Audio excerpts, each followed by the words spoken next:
déjenme empezar haciendo una pregunta. Ustedes saben que a mí me gusta preguntar. Ustedes se dieron cuenta, ¿verdad? Ya se han dado cuenta que a mí me gusta preguntar. Ahora, ¿puede un cristiano sentir miedo?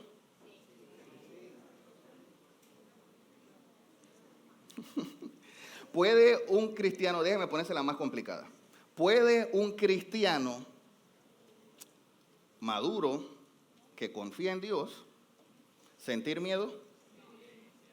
¿Sí? Ok. Ahora, ¿qué hay de la angustia? ¿Puede un cristiano sentir angustia? ¿Puede un cristiano que ha decidido seguir a Cristo, que ha decidido poner su confianza en Dios, que ha aceptado su palabra fiel, sentir angustia? ¿No? ¿O sí? Miren, vamos a definir un poquito angustia. Dice, angustia es, de acuerdo a la Real Academia de la Lengua Española, dice, estado de intranquilidad, dice, mira lo que dice, muy intensa, ¿ok? Causado especialmente por algo desagradable, algo que nos sucede que es desagradable. O fíjense, la otra opción dice, o por la amenaza de una desgracia o un peligro. Es decir, sentimos angustia por algo que nos sucede o la amenaza de algo que nos va a suceder. ¿A usted alguna vez ha sentido angustia? ¿Sí? ¿Ha sentido angustia por algo que le está ocurriendo o algo que usted piensa que le va a ocurrir? Sí, ¿verdad? Ahora, fíjense lo que dicen los psicólogos expertos. Dicen que el 90% de nuestras preocupaciones, esto es estadística pura, dice, no se cumplen. El 90% de lo que a nosotros nos preocupa, nos angustia, nos amenaza, sentimos ese temor, sentimos esa presión, dice, no se va a cumplir. Pero vivimos angustiados pensando que nos va a ocurrir. Ahora, quizás ustedes me van a decir, uy, Daniel, pero es que yo ahorita estoy en ese 10%.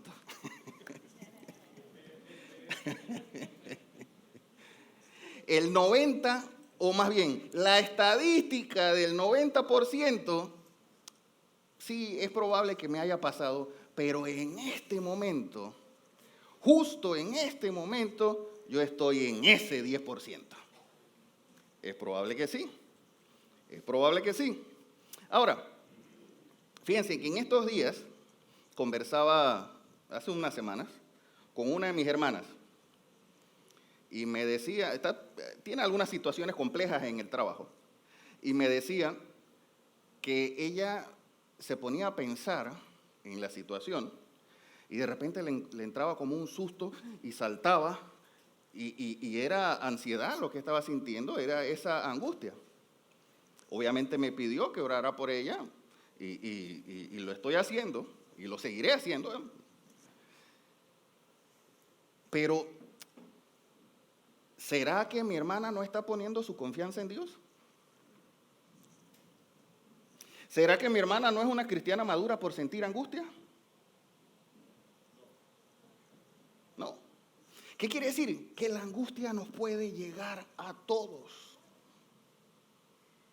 De hecho, si en este momento no estamos dentro del 10% de esa estadística, les tengo una mala noticia y es que probablemente en algún momento van a estar en ese 10%. Porque así es la vida. Gracias a Dios esta estadística es bastante abrumadora, favorable, 90-10, pero en algún momento vamos a estar en ese 10%. ¿Ustedes lo creen? ¿Lo han estado? Ok. Déjenme contarles una historia que está en el Evangelio de Mateo. De hecho, esta historia se relata en el Evangelio de Mateo, en el Evangelio de Marcos y en el Evangelio de Lucas, en los tres evangelios. Y la pregunta que resalta aquí es, si en algún momento yo voy a sentir angustia, si en algún momento voy a estar en ese 10% de la estadística, ¿qué hago entonces cuando estoy angustiado? ¿Cuál es mi alternativa? ¿Qué debo hacer cuando estoy en medio de una angustia? Clama a los justos. Así es. ¿Eso es Salmo? Ah, está bien, está bien. A la salida hablamos. Pero está bien que se lo sabe. Ey, está bien. No se sabe la cita, pero se sabe lo que dice. Exacto. Y te aseguro que cuando estás angustiado lo repites y lo repites y lo repites y de ahí sales. Así es. Y ese es el efecto de la palabra en nosotros. Por eso es importante conocer la palabra. Ahora, ¿qué hago cuando estoy angustiado?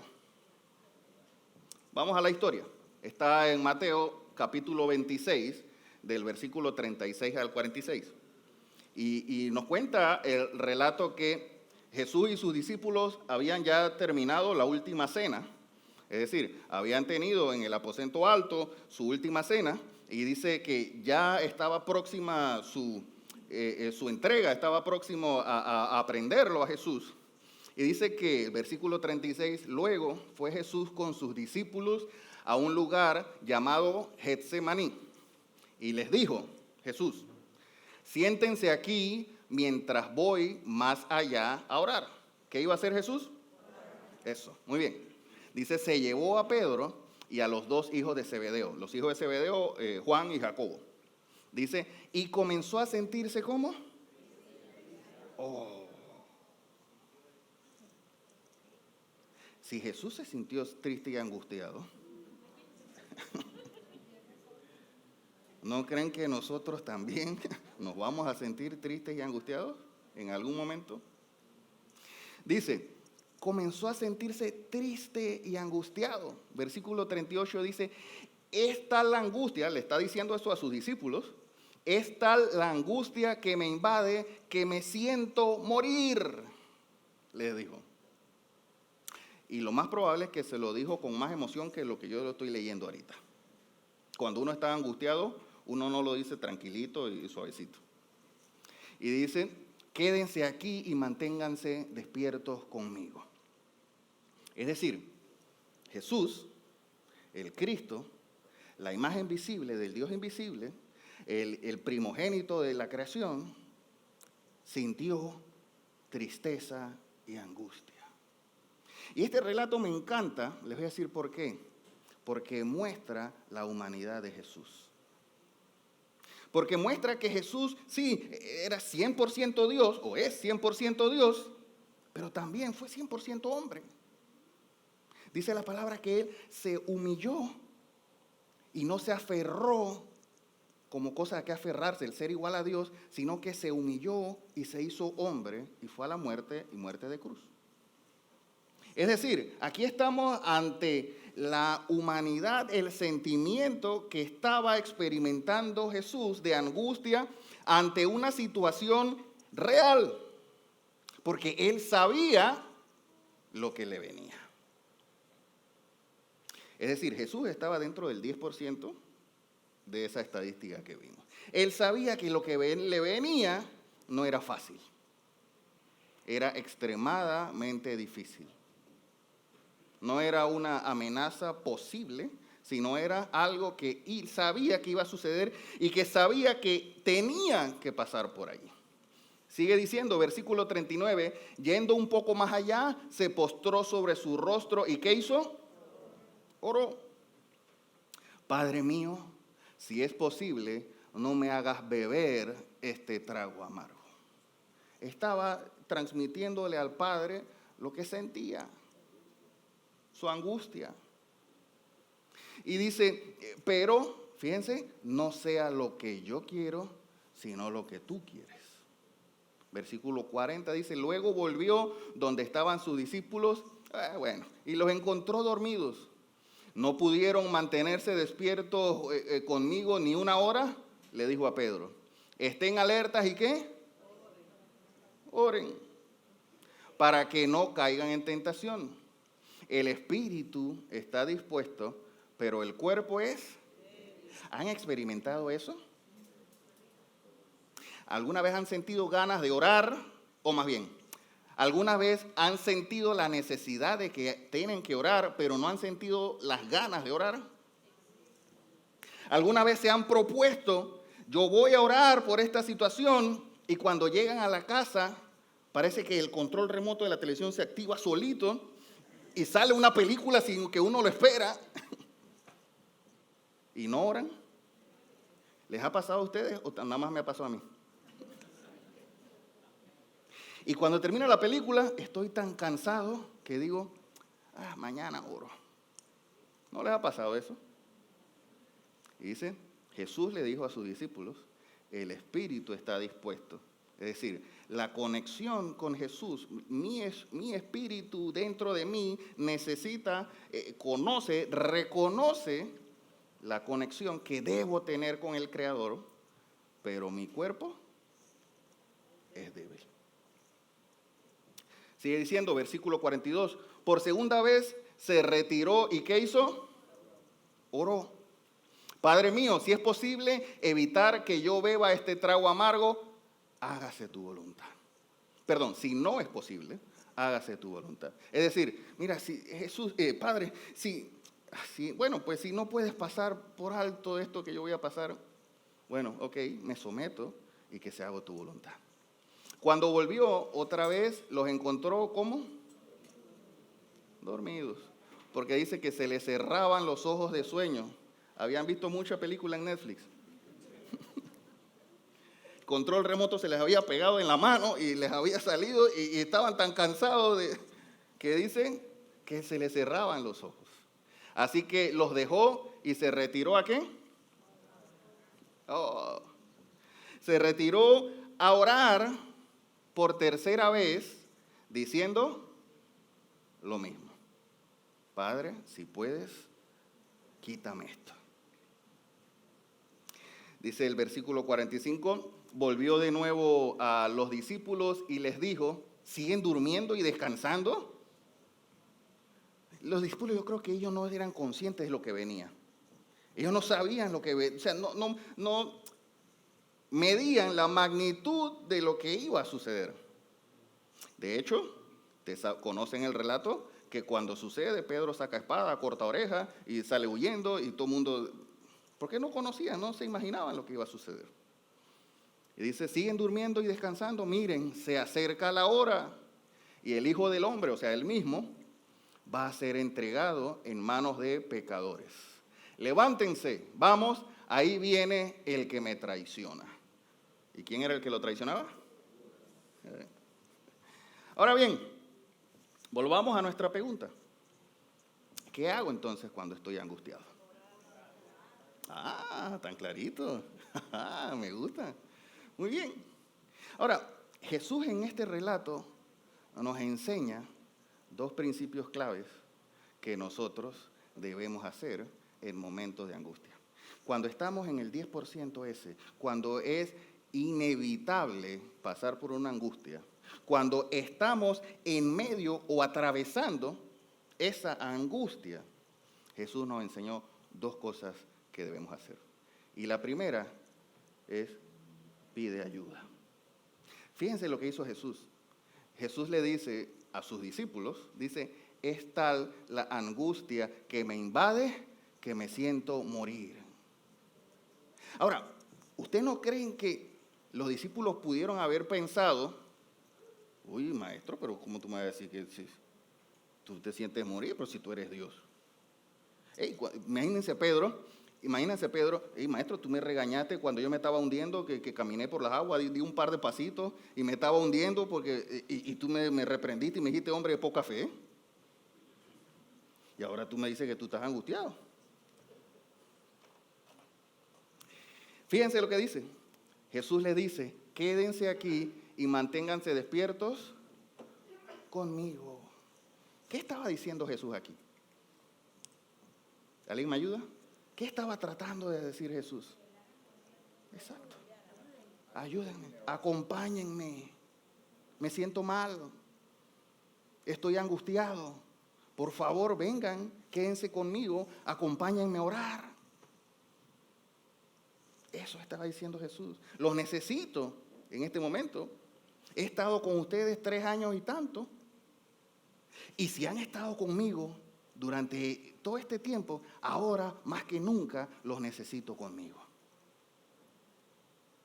Eso estaba diciendo Jesús. Ahora, ¿ustedes saben cuál es el problema con nosotros? El problema con nosotros es que nos quedamos callados cuando tenemos angustia. Nos quedamos callados porque no queremos aflorar nuestra vulnerabilidad. Nos quedamos callados y no buscamos ayuda de mi hermano, de mi amigo, de mi líder, de mi compañero. ¿Por qué? Porque se van a enterar que yo estoy mal y yo no puedo dar esa imagen. Y eso es un error. Y eso, créanme, es orgullo.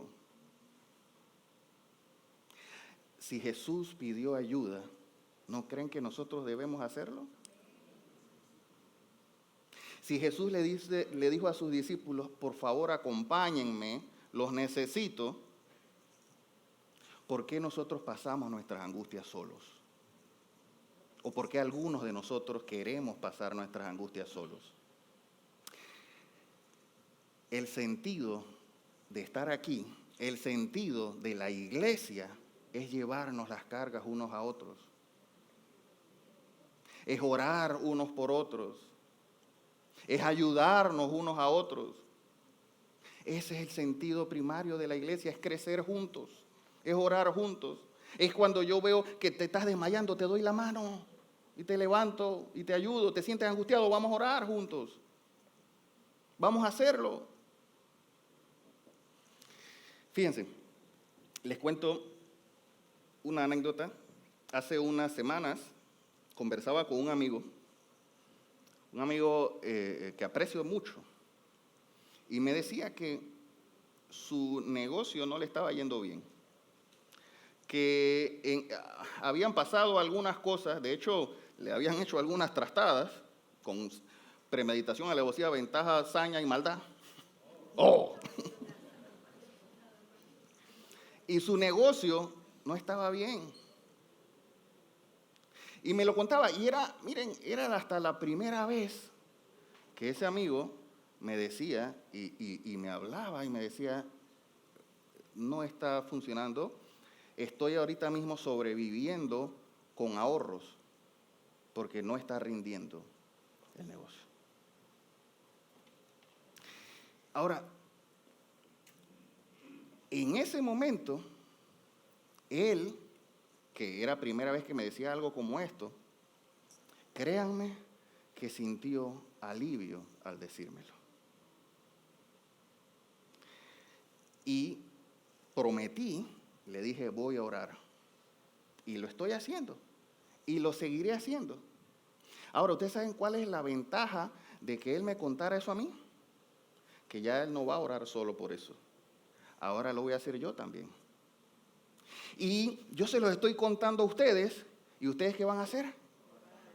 Van a orar por mi amigo. ¿Lo prometen? Ay, ¿prometen que van a orar por mi amigo? Amén.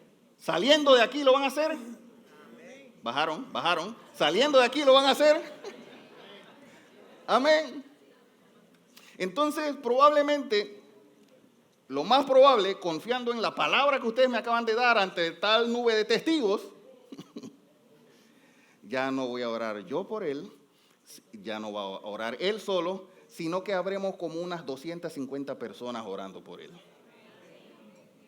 ¿Les parece? ¿Ven la ventaja de hablar? De pedir ayuda. Ahora, yo no estoy en la capacidad de resolver el problema, pero sí estoy en la capacidad de orar por él. Y miren, aunque la situación no se resuelva, aunque mañana él no le llegue un gran negocio que diga, ¡wow! Lo cierto es que todos los 250 que estamos aquí vamos a orar para que la angustia de él desaparezca. Para que en medio del proceso de angustia que está atravesando, él pueda sentir paz. abundante paz. Y confiar en que Dios tiene un plan en su vida.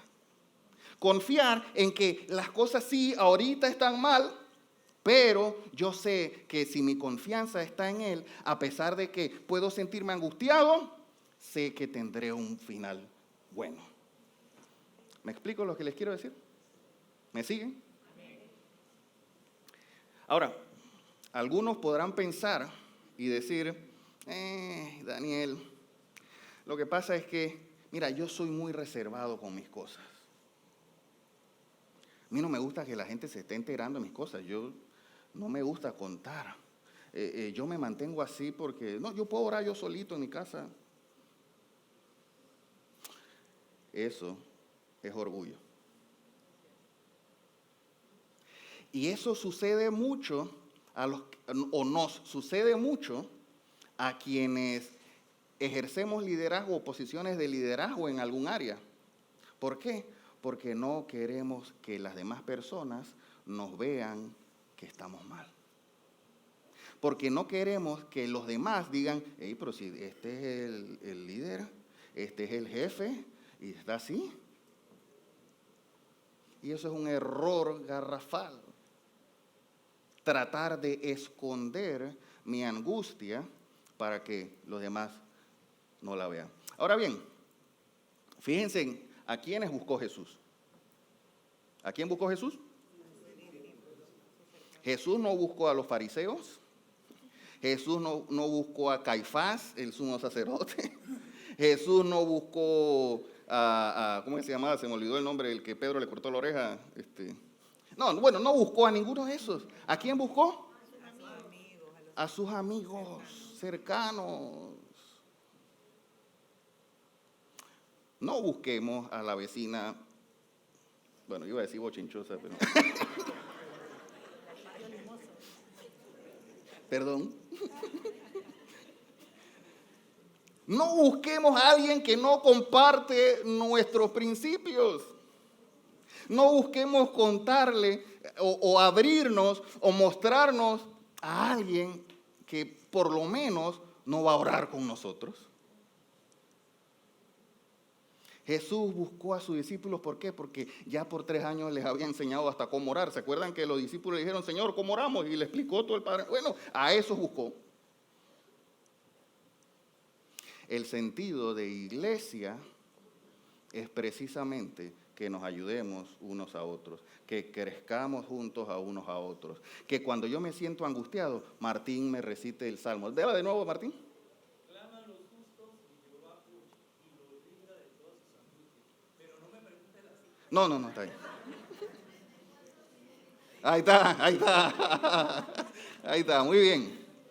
Ahora, cuando yo me siento angustiado, entonces voy, y Martín, dime por favor, ¿cuál es el pasaje?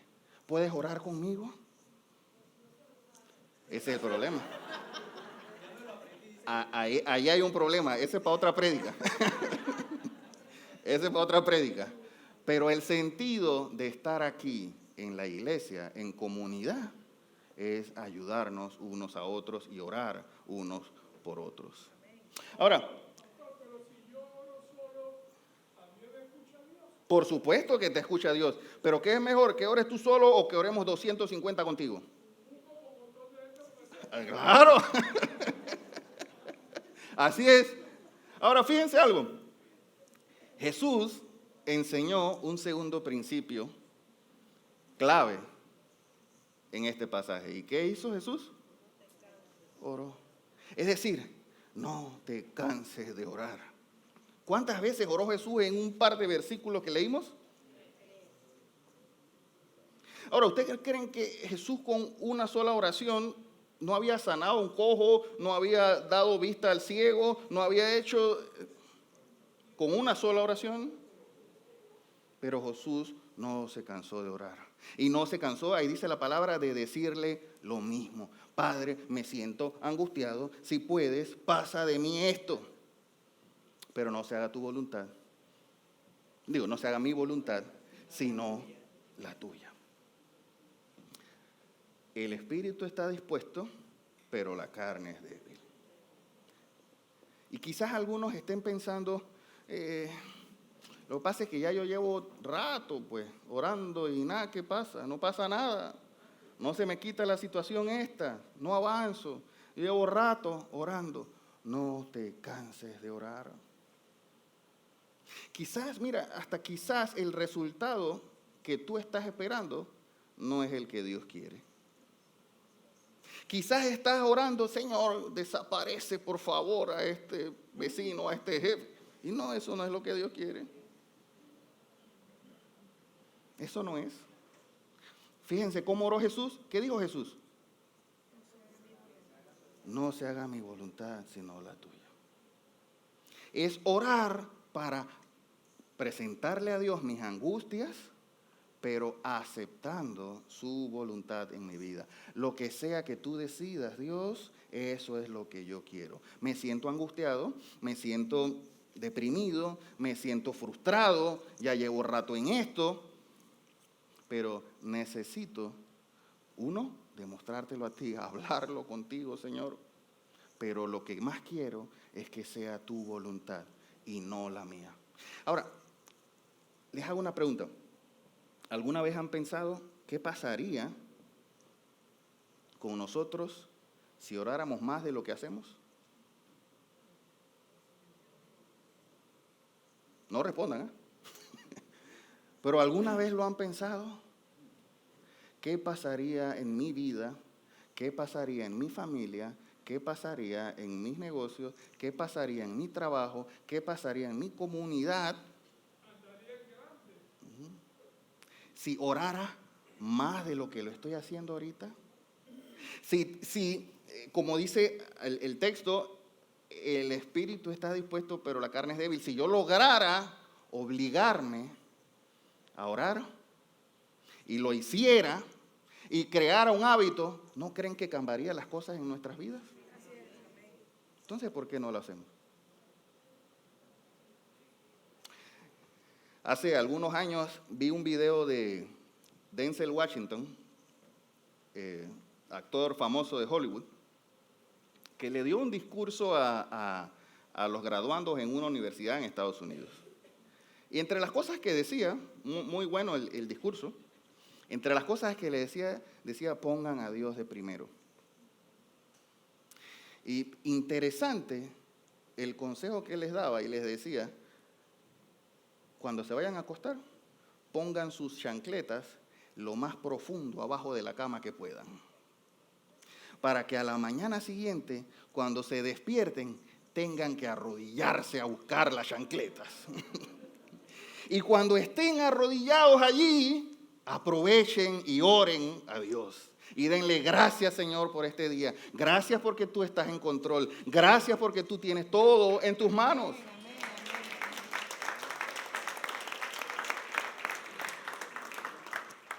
Eso es obligar a nuestra carne a orar. Y a veces esperamos que sentir la emoción y sentir las ganas de orar. No, esto es un hábito que hay que cultivar. Y si es necesario poner las chancletas bien abajo para obligarnos a arrodillarnos, para obligarnos a orar, debemos hacerlo. Si es necesario tener en el carro música cristiana solamente, si es necesario, no sé, tener un audio, la Biblia en audio, si es necesario hacer lo que sea para cultivar la oración, debemos hacerlo. Fíjense, la oración que hizo Jesús fue, hágase tu voluntad y no la mía. Ahora, ¿qué hacer cuando estás angustiado? Pedir ayuda y orar. No te canses de orar.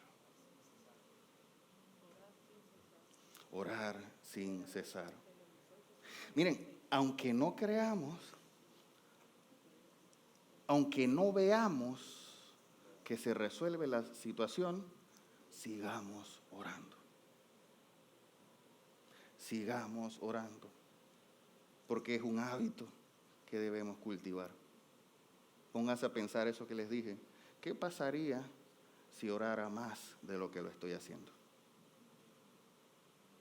¿Qué pasaría si yo cultivara, y no solo en mí, sino en mi familia, en mis hijos, les enseñara el efecto y el poder que tiene la oración? ¿Pueden acompañarme los músicos? ¿Qué tal si hoy hacemos eso? ¿Qué tal si hoy hacemos dos cosas? ¿Qué tal si hoy oramos al Señor, pero también aprovechamos y oramos unos por otros? ¿Le parece? ¿Pueden ponerse de pie aquí conmigo? Y algo sencillo.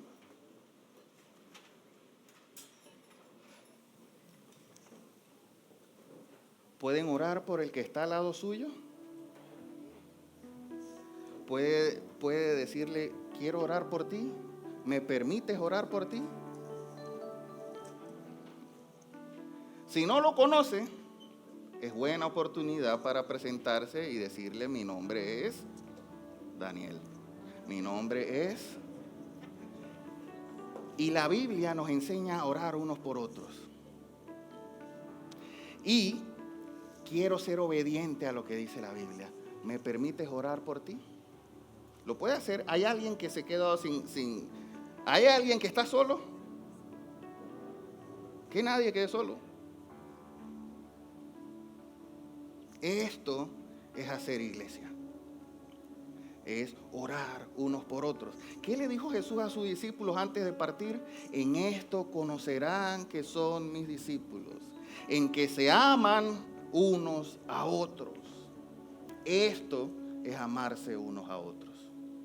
Es preocuparme por el hermano que está al lado mío y orar por él y decir, yo estoy contigo en medio de tu angustia, puedes contar conmigo. Puedo orar por ti.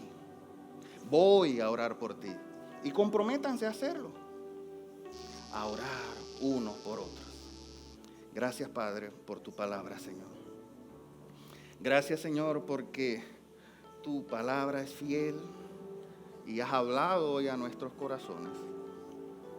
Gracias, Padre, porque tenemos la certeza y la confianza, Señor, de que tú escuchas nuestras oraciones, que clama el justo y tú lo oyes. Señor, y hoy nos ponemos de acuerdo para orar a ti, para levantar nuestra voz a ti, Señor, para agradecerte a ti por todo lo que has hecho, Señor, por todo lo que estás haciendo y por todo lo que estamos seguros que vas a continuar haciendo en nuestras vidas, porque tu palabra va a prevalecer en nosotros, porque tu plan perfecto va a prevalecer en nuestras vidas. Y hoy nos ponemos de acuerdo, Señor, para orar por mi hermano, para pedirte por él, para pedirte que tú lo libres de la angustia, para pedirte, Señor, que tú lo mires con agrado, para pedirte, Dios, que tú pongas abundante paz en su corazón. Padre, oro por mi hermano, Señor, porque lo amo y porque tu palabra nos dice que en esto conocerán que somos tus discípulos, en que nos amemos unos a otros. Padre, te doy gracias, Señor. Te doy a ti toda la honra y toda la gloria. En el nombre de Jesús.